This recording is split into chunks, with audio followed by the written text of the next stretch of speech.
Salut. Alors, petit imprévu, cette vidéo est censée recueillir la partie 3 et 4. La raison est telle que j'ai tellement cuté dans la partie 3 que finalement, je tout fusionné. Plus compact, beaucoup plus simple, et c'est mieux. Bon visionnage, tiens.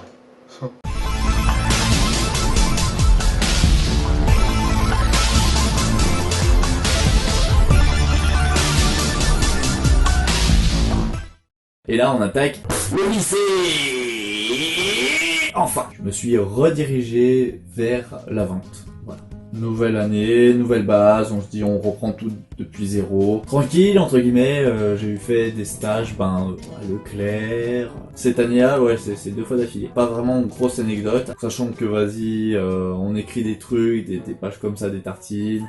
Donc je suivais comme je pouvais. Et c'est là que d'ailleurs j'ai rencontré le youtubeur avec qui j'ai eu fait des vidéos, Soul Calibur, Dead or Alive, Sandersman, que j'appelle par son pseudo. On était vraiment les deux gars, c'est du lycée, mais genre on était dans nos délires. S'il y avait quelqu'un qui nous croisait, il est en mode oula, ils sont paumés ceux-là, faut pas aller là, ils sont fous ceux-là. Ensuite, deuxième année, on la démarre et tout. Et là, je retrouve des personnes venant de mon collège. Je m'en souviens, les derniers temps de cette deuxième année de lycée, on s'est dit avec Sandersman, et vas-y, le dernier jour, on se défoule, on se déguise. L'idée d'ingénieur que j'ai eue, je me suis déguisé en Son Goku. Ok. Et lui s'est déguisé en un gothique mais ultra vénéré. On était, comme qui dirait, un peu mis en avant. Genre il y avait que nous qu'on regardait. C'était une journée assez drôle. J'en ai de bons souvenirs. Et j'avais eu ce délire là de faire pendant 2 jours. Si je me suis ramené exactement avec la même tenue, mais cette fois-ci avec la perruque du Super Saiyan. Et là t'avais carrément le principal du lycée. Il est venu vers moi, il m'a dit c'est pas possible. Donc je suis vite rentré chez moi, je me suis habillé comme l'éclair jaune de Konoha. Ensuite, bam, ma mère s'est réveillée à ce moment-là, elle m'a ramené en voiture et tout. Et puis parallèlement, je passais aussi le permis. Je passais le code, calm down. Et je l'ai obtenu, pile poil en même temps que j'ai obtenu mon CAP. Donc voilà comment s'est terminée ma période de lycée. Voilà, que maintenant que le lycée est fini, on va passer à la vie professionnelle. Par où commencer? Tout d'abord, à la fin de mon lycée, j'ai eu fait 1 mois. C'était un travail d'été où je devais faire des abonnements de cartes de bus. Ça peut être créer des abonnements, ça peut même renouveler des abonnements, c'est dans tout le côté abonnement, voilà. Au départ, t'as genre une journée de formation pour pouvoir suivre le truc, comment il fallait procéder et tout. Sauf que on me met un bourrage de crâne avec plein d'informations. Comment veux-tu que je puisse me rappeler de ça? Surtout qu'en plus c'était un jour. Après t'as d'autres jours et tout où y a rien et tout. Et après arrive la formation, le job d'été. Je suis là, je commence mon premier jour. Alors comment on fait déjà? Ils m'ont regardé en mode mais vous avez pas suivi la formation? Comment ça se fait? Vous étiez en train de dormir? Non. C'est pas que je suivais pas, c'est juste que j'ai eu un bourrage de crâne, donc comment voulez-vous que je puisse retenir des informations? En plus à côté j'ai des difficultés, donc essayez de vous mettre à ma place, donc voilà. Je commence à faire le truc, après une explication approximative, je tape les trucs, et là il y a de multitudes de choix et tout. À un moment donné, si tu fais ça, faut faire attention avec le client, il y a ceci, s'il y a peu ceci, il faut faire une autre manip et tout. Je me suis mélangé les pinceaux, mais tellement qu'au point qu'à un moment donné je regarde l'écran, je suis là, je suis en mode concentration. Faut pas... Surtout qu'en plus, il y a de l'argent en jeu. C'est surtout ça qui est le plus stressant dans ce job. Donc je suis là, je suis en mode, punaise, Sam, ne fais pas l'idiot. Vraiment, ne fais pas l'idiot. Waouh. J'étais en full concentration. La celle qui me gérait, qui était juste à côté de moi, elle me regarde à un moment donné, elle fait, ça va? Dans l'éventualité où je galère, je suis en train d'être en full stress, est-ce qu'on peut dire que je peux aller? Non, je ne pense pas. Je faisais tellement de faux détours de riz pour vous dire que le responsable, carrément, il est venu vers moi, il m'a dit « Hey, il y a de l'argent en jeu et tout, on a pas mal d'erreurs, comment cela se fait-il, machin ?» Et je regarde, je lui dis « J'ai des difficultés, je suis désolé, c'est pas volontaire. » Au bout d'un moment, ils ont dit « Ah, mais il fallait nous le dire dès le début. » Je vous l'ai dit. Mais bon, j'ai dit « J'aurais dû plus appuyé du coup. J'aurais dû dire je suis vraiment ça attendez, je sais. Bref, on me redirige vers un autre poste pendant 3 jours où je devais tamponner des fiches, machin. L'idée en soi était simple à faire. C'est juste mes mouvements qu'il fallait que j'ai. Oui, parce que je suis aussi dyspraxie. Voilà, je faisais les fiches et tout, machin. Ensuite, ben, je suis revenu au même poste, enfin pas au même poste, mais au même endroit parce que là, il fallait que j'aille à un autre poste dans un autre immeuble et tout. Donc là, je suis revenu ensuite à l'immeuble de base et cette fois-ci, on m'a mis à un poste à côté où fallait pas faire enfin, je vais pas dire qu'il fallait rien faire, mais qu'il y avait pas d'argent en jeu. Voilà, c'était un truc où c'était un peu moins dangereux. Il y avait réception du courrier et tout, ça j'arrivais à le faire, c'était pas compliqué, ça allait. Et puis bah j'ai eu fini mon mois et puis une fois fini, libéré, délivré. Et donc, suite à ça, bah, j'avais quand même mon permis qui est en cours. Je vous avais dit dans l'épisode précédent, je commençais le permis et tout, voilà. Bon, j'ai le code. Voilà, pendant une année entière, je suis là, en train d'essayer de passer. La première fois, quand tu rentres dans une voiture, quand tu as déjà l'appréhension de te dire, oula, je risque d'écraser quelqu'un, machin. Et en principe, si tu as le code en tête, il peut pas arriver grand chose.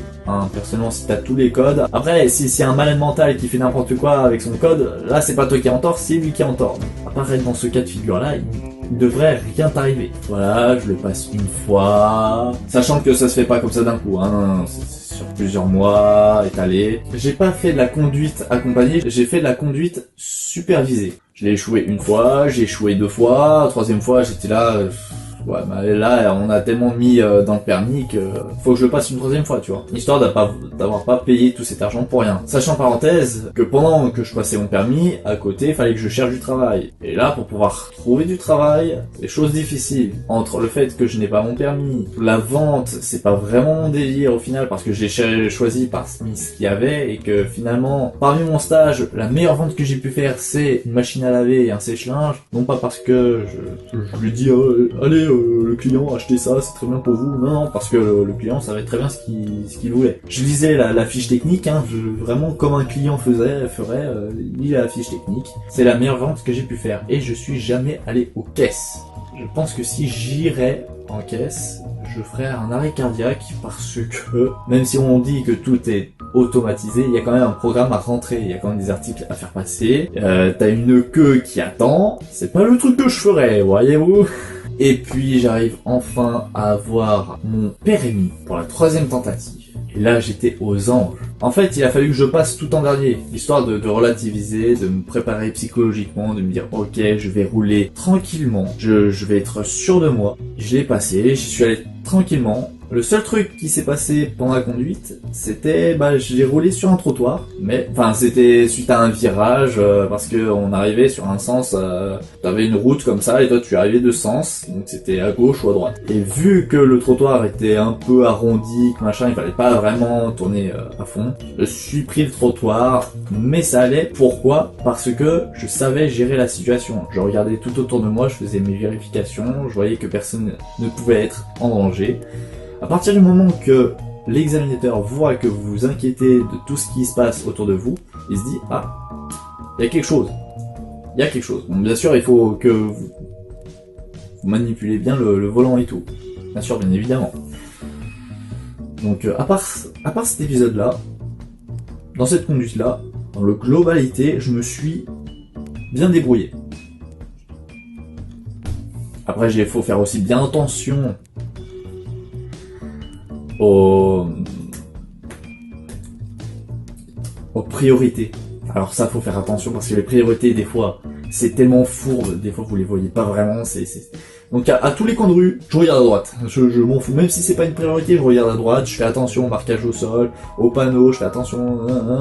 Mais vous regardez toutes les 4 secondes, vous regardez dans le rétro et tout. Et en principe, vous faites ça, normalement vous êtes le gars sécurisé de ouf. Et donc, je l'ai eu, et puis c'est super, c'est génial, ça m'enlève un truc en moins, je me dis, bon, j'ai au moins le permis, j'ai une raison de plus pour trouver du travail. Au bout d'un moment, par le biais de la mission locale, on a trouvé une formation pour pouvoir me reconvertir en autre chose, parce que la vente, c'est vraiment pas un domaine fait pour moi. Donc On essaie de se débrouiller, essayer de partir sur notre base, dans la programmation. Moi je voulais programmation de jeux vidéo, mais... Faut pas rêver dans la vie. J'ai eu fait un stage d'ailleurs, où j'ai appris, je me rappelle plus, mais voilà, si on me met devant un PC, on me dit de toi-même, vas-y, montre-moi ce que t'as appris. Je me rappelle plus de tout ce que j'ai fait là-bas. Je pourrais pas te sortir une ligne de code, machin.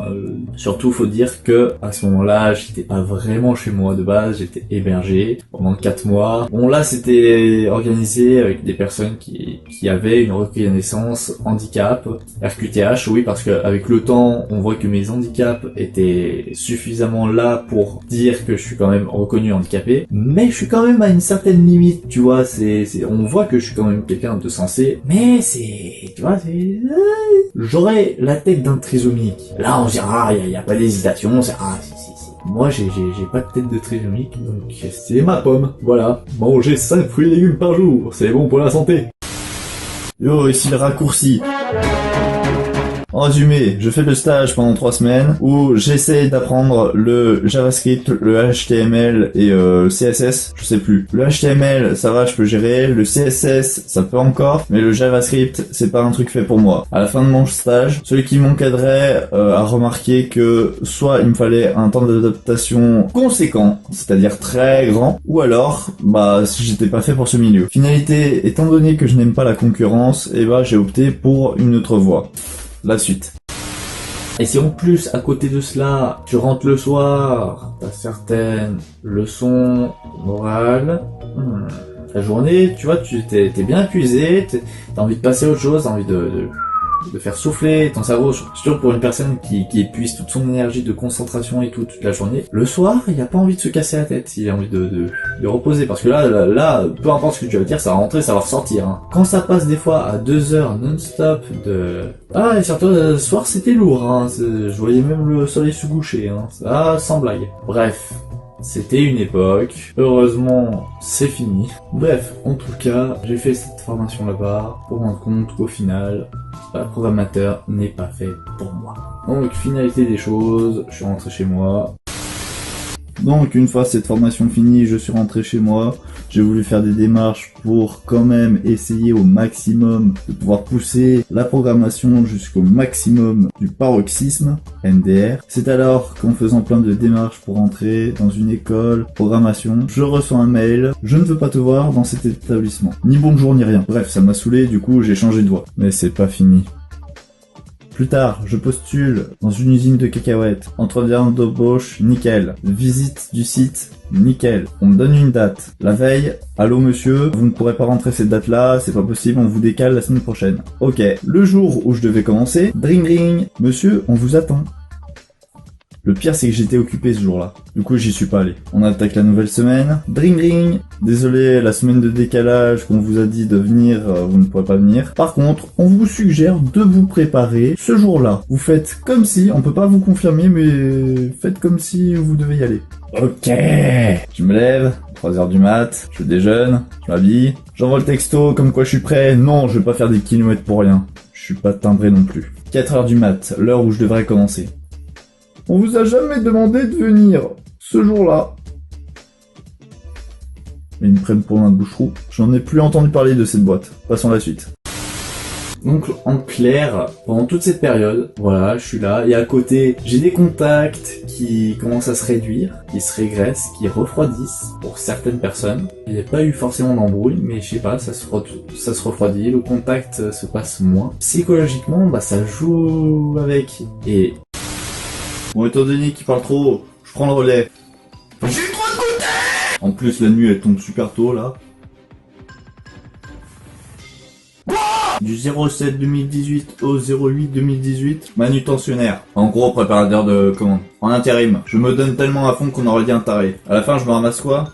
Le calcul. Ouais, c'est ce petit caillou là. Ça fait mal. Pire qu'un accouchement. Du 09 au 11-18, préparateur de commande. Intérimaire, toujours. Ils m'ont demandé une cadence de rapidité hors du commun. Il faut noter heure de début de commande et heure de fin de commande. Plus le chiffre est grand, plus t'as de chance de partir. C'est ce qui s'est passé. Et là, on arrive au dernier contrat. Du 12-18 au 07-19, manutentionnaire. Au même endroit où j'ai eu les calculs. contrat de 7 mois, renouvelable. Mais je l'ai pas fait. Pourquoi? Les postes étaient mal adaptés. Les tables étaient ni trop hautes ni trop petites, fallait que je me courbe. Moralité, mal au dos. Fin du contrat, séance de kiné. Avec ma scoliose, ça n'a rien arrangé. Même le soir, pendant ce travail, il y avait des risques d'accident. Tellement que le rythme, il fallait le respecter comme une personne normale. Ah oui, petite info, cette entreprise peut recruter des personnes possédant une RQTH. Est-ce que j'ai mis une description? Je suppose. Ensuite, oui, je sais, je mange beaucoup et alors? C'est du spéculoos qu'il y a par-dessus le... Donc, malgré l'adaptation de l'entreprise, chaque soir, pour pouvoir rentrer chez moi, j'étais en mode faut que je lutte et pas que je dorme. Donc si ça devient dangereux comme ça, ne travaillez plus dans cette boîte ou demandez à la rigueur du mi-temps. Il y a assez de problèmes dans la vie, si on en rajoute, ça va pas le faire. Je me suis laissé 2 mois de repos, juillet-août. Septembre, je me mets à rechercher du taf à nouveau. Début novembre, mission locale, on essaie d'avoir une piste. C'est compliqué de ouf pour les joindre. Janvier, février, le dossier plié. J'ai eu le temps de visiter l'établissement. Mars, confinement. Tout est en pause. Avril, réception de la confirmation que je peux y aller là-bas. Moi pas parler français. Mais on les recontacte. Ah non, c'est pas le bon dossier.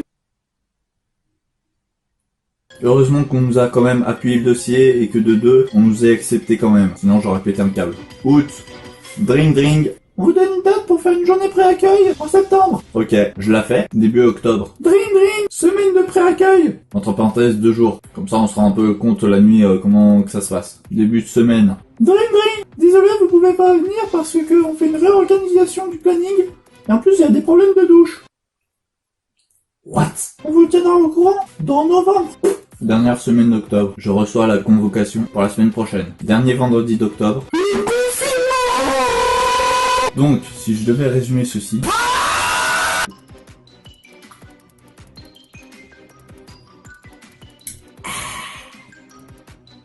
Le 26/11/2020, hashtag aujourd'hui, convocation, phase d'accueil, pour le mardi 8 décembre.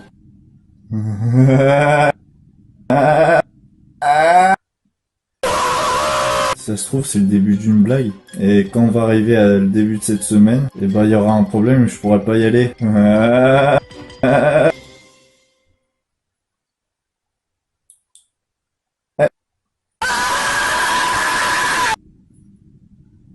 Du coup, j'ai pu faire ma journée d'accueil.